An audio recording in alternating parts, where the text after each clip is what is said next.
Rei Cobra pode ter chegado a uma revelação que infelizmente levou à sua morte. E qual será a relação entre In e o Reino de Alabasta? Fica até o final do vídeo que vamos teorizar bastante. Mas antes de começar, não se esqueça de se inscrever no canal, assim vai estar me ajudando, deixar o seu like, ativar o sininho para não perder mais nenhum vídeo e bora pro capítulo. O capítulo se inicia com Sabo adentrando ainda mais o castelo, derrotando alguns guardas, e nisso ele encontra Jerry Bonnet e ela confia logo de cara nos revolucionários, pois o Kuma, o pai dela, já foi um revolucionário, e ela e o Sabo têm uma interação bem legal juntos. E essa confiança da Bonnie nos revolucionários é porque também os dois, naquele momento, têm um objetivo em comum, que é resgatar o Kuma. Vemos o Sabo entregar a chave da coleira dos escravos para um corvo do caraço, e logo nisso aparecem os guardas, e ele e a Bonnie se escondem, e um desses guardas comenta ter visto alguém na Câmara Fantasma. E quando eu li esse nome, a primeira coisa que veio em mente foi o local onde está o Chapéu de Palha Gigante, onde vemos o Imp pela primeira vez, e tudo mais. E depois dessa cena, foi a Bonnie e o Sabo se despedindo, porque a Bonnie estava indo para Egghead, e como o Sabo e os revolucionários estavam lá, já tinha pegado a chave, e só faltava libertar o Kuma, ela deixou esse trabalho para eles e partiu para Egghead. O capítulo muda de núcleo e vemos o Rei Cobra indo conversar com os Gorosei, como foi o final do capítulo passado, e vimos o Rei Cobra falar sobre a origem do governo mundial, que foi a união de 20 reis, que depois de serem considerados criadores do mundo, subiram até Marijoa, assim se tornando os Tenryubito, tirando a família Nefertari, que não quis o posto Tenryubito, e quiseram ficar embaixo, ainda com o posto real, continuando assim seu reino em Alabasta, e que esses 20 reis são considerados iguais. E para que isso fosse estabelecido, para que não houvesse um rei do mundo, eles cavaram cada rei, uma espada ao redor do trono vazio, para que ninguém sentasse nele e que fosse uma prova de que ninguém iria sentar nele. E calma que já vamos falar mais sobre essa parte do trono vazio e as espadas. Mas o principal questionamento do Rei Cobra para os Gorosei é que a rainha Nefertari Lily nunca chegou em Alabasta depois que renunciou ao posto Tenryubito. E ele tem esse questionamento, pois em Alabasta ele não tem nenhum registro dela pós Século Perdido. Mas enquanto ele fala isso, o Oda vai colocando em alguns quadros a feição dos Gorosei. Uns até começam tipo a suar, porque eles fingem não saber, mas é óbvio que eles sabem de algo sobre o que aconteceu com ela. Mas a cara dele entrega mais de que o Cobra tá chegando perto de uma grande revelação. Que Cobra tá mexendo, que o Rei Cobra tá mexendo em algo muito perigoso, que não devia. Mas é claro que os Gorosei vai falar que não sabe de nada. E uma revelação que mostra é que In está ouvindo a conversa entre eles. Mas aí vem outra bomba soltada pelo Cobra. E ele quer falar sobre os D, pois até o Gorosei pergunta por que ele quer falar sobre um tema que não deve existir.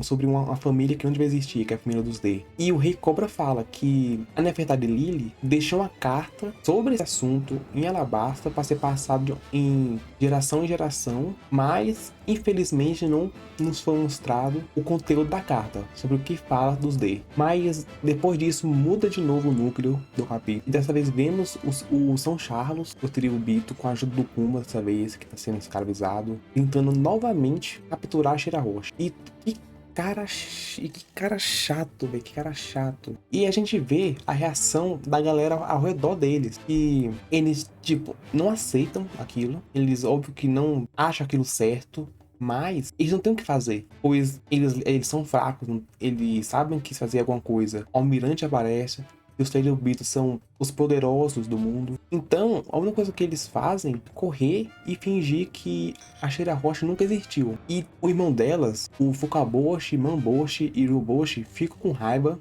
desses caras e partem pra cima. Mas o Kuma ataca por ordem do Charlo. E o que eu acho que achei interessante foi que os irmãos da Shirahoshi meio que têm empatia, não, meio que tem uma sensibilidade pro Kuma, pois eles vê que o Kuma tá sendo escravizado e sente pena deles, porque sabe que ele não tá fazendo aquilo por querer, mas eles ignoram o ataque do Kuma e partem para cima novamente. Em seguida, a gente vê a Rebeca junto com o Léo e o Sai e o Tenryubito Meusgard, que é aquele mesmo Tenryubito que bateu no Carlo quando ele queria capturar o Shirahoshi também. E é aquilo, tipo, a carta de salvação dele é esse Tenryubito. porque ele tem a mesma autoridade que o São Charles. E o Sai, ele pede permissão para bater, atacar o Tenryubito, e o Myosgard permite, dá permissão, falando que vai assumir toda a responsabilidade, e ele mesmo para o Fukaboshi, falando para deixar com o Sai e com o Léo,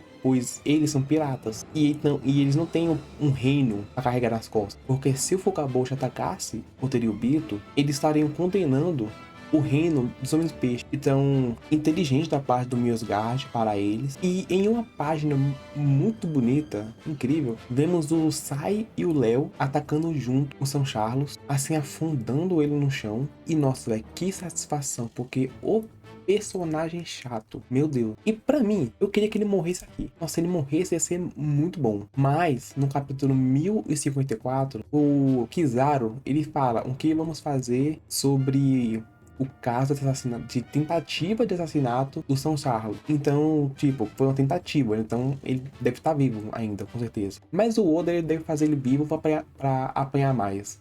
E um adendo que tem nessa parte também é que o pai dele, quando vê o filho em uma sanfona, o pai dele fala: olha o que fizeram com o meu garoto. E nossa, não tem como não associar essa frase com o poderoso chefão. Olha como massacraram o meu garoto. Sotaque italiano, incrível. Mas ainda no 1054, o Akainu, eles falam que o Myosgard assumiu toda a responsabilidade pela ação do Léo e do Sai, ajudaram eles a fugir e os Cavaleiros de Deus interviram e vai assumir esse caso. Então, tipo, o Myosgard deve estar lascado, né? Porque o cara é Tenryubito, mas devem ter um limite do que os caras podem fazer. E algo que eu fiquei pensando foi isso. No Pai das Rosas fala que a frota do Chapéu de Palha iriam participar de um grande incidente.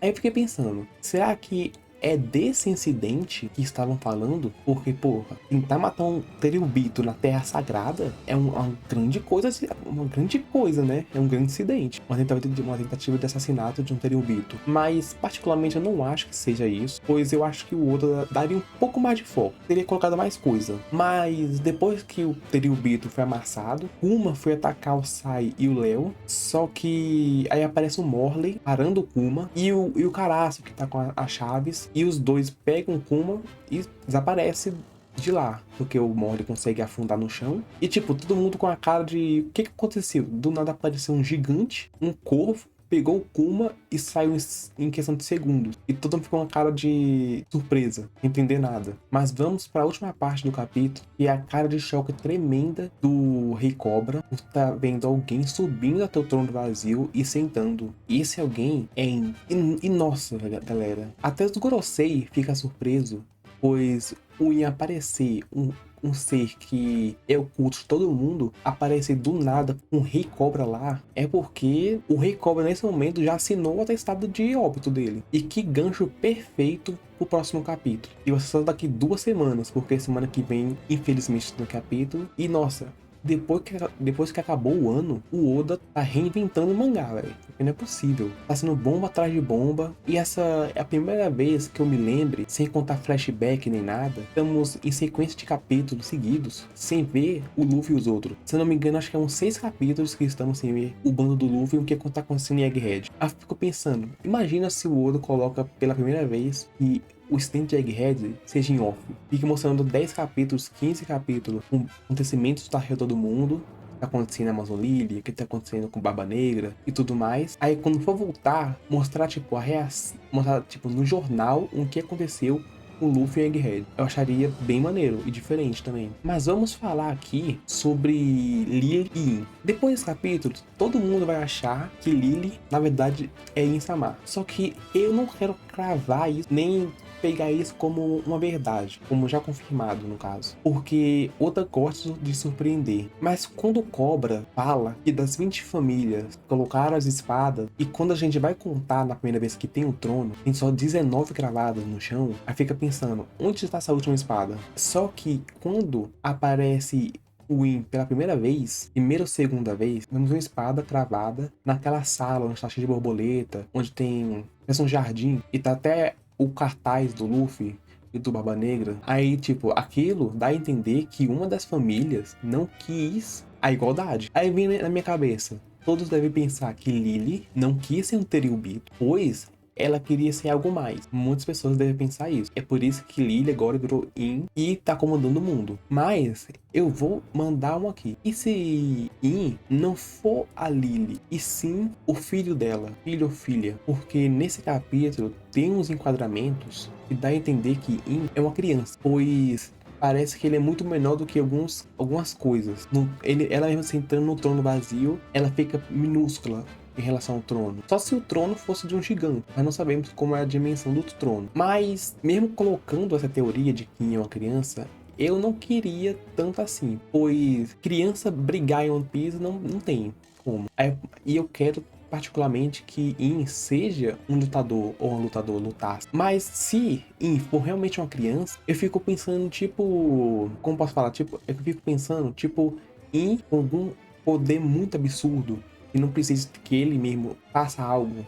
In com o poder de Uranus. Vai que Urano, aquele ovo do Roger, tem no navio do Roger que tá sumido. Vai que aquele é um ovo de dragão que seria a arma central Urano. Aí, In é uma criança que tem o poder que tem a proteção de um dragão, que é o poder da arma. Iria ser muito bom. Iria ser legal até. Mas então, galera, o que acharam desse capítulo? Vocês acham que In é a Lily ou tem outro palpite? Comenta aqui embaixo. Mas não se esqueça de se inscrever no canal, deixar o seu like que é muito importante, ative o sininho para não perder nenhum vídeo. Obrigado por ficar até o final e até a próxima.